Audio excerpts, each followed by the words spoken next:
Hello everyone, and welcome to episode 3 of our starter ship series. And today we're going to be talking about your mid-cost starter ships. We're going to be looking at the Avenger and the Reliant Core. These are the ships that you will be looking at if you are not necessarily wanting to get your intro-level packages, but these are the packages that you'll be looking at if you want to spend a little bit more to get something a little bit more advanced that can do some specialized things.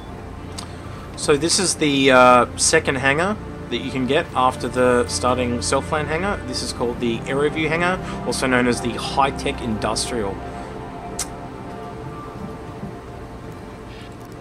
Cool thing about this is actually the hangar that you don't just get with these ships, but you also will get with a whole bunch of other ships, like everything from like your Freelancer and some of the higher other industrial ships that you have. So, kind of neat. Yeah, so as we go downstairs to the deck, we'll be looking at our two ships. Our two ships are the Avenger and the Reliant Core. The first one is the Avenger. Now, this is the Fairy Penguin, as it's commonly called the Penguin, but given that it's getting a rework, it's a Fairy Penguin. It is growing in size.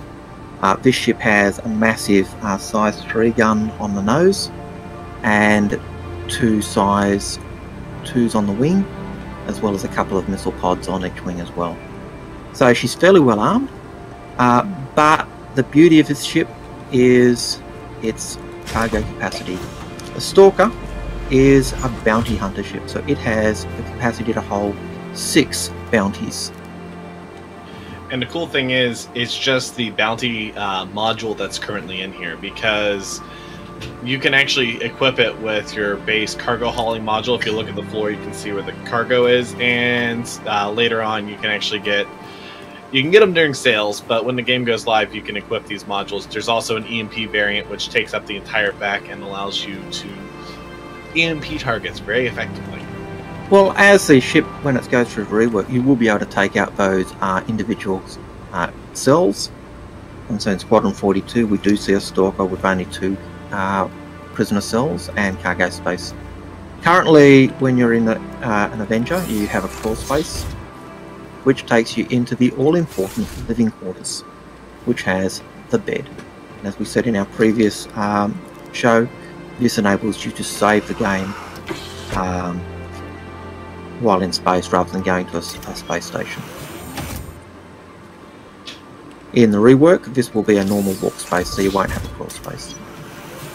And you can also enter via the exterior. And if you look at the cockpit view, this is literally probably the second best cockpit view in the game. Systems green. Maybe the third. Gladius has a good cockpit view, but in the starter ships, you know, your two best views would be the Gladius, the Avenger, and the Mustang. There we go. Exiting ship via the side. And for a starter ship, one of its big strengths is not only does it have the modularity, it also, when you're looking at it, it is a fairly good fighter. As far as starter ships go, this is probably your best deal if you want to actually get into dogfighting without having to start spending a decent amount. It's my single #1 recommendation to people when they get a ship. Even when they buy the starter ships, I recommend that they upgrade to this. 75 USD, and then when you look at the Reliant, that's 85. And we'll be talking about that in a bit, because you're actually getting shortchanged. And 75 US dollars for this ship with a game package is still cheaper than most AAA games. And what you can do in Star Citizen at the moment is equal to most AAA games. And so this is a bargain. And adding the rework to that, and the ship growing in size, even better value. That's right. So we leave the Fairy Penguin and we move on to the much maligned Reliant Core. Much maligned because, as Dyson will tell you, you kind of get a bit... Well, Dyson, what's the problem with this ship? Several things. First of all, when you look at the starter packages for this, you are getting shortchanged a $6 in value. First of all, $5 for the package itself, and then 1,000 UEC, which really means that when you're looking at getting this ship, this is the second exception that we have to our CCU rule, where getting the Stalker and upgrading to this is your better option. Now, you're really getting shortchanged on the fact that you're lacking beds. Seriously lacking beds. So you get cargo capacity, you get the ability to have 2 people, a pilot and a co-pilot, but you are lacking the beds, and you're really lacking any sort of firepower for being such a big target. And I know it's not a fighter, but it needs to be. And those beds, like, while they may not be a big thing, I think for most people starting off in the game, the ability to actually go out in space, need to actually log off, be able to get in the bed and log off, and save the game's progress, that is a huge thing. Smaller cargo than the Avenger? Looks like smaller cargo than the Avenger, and again, no bed.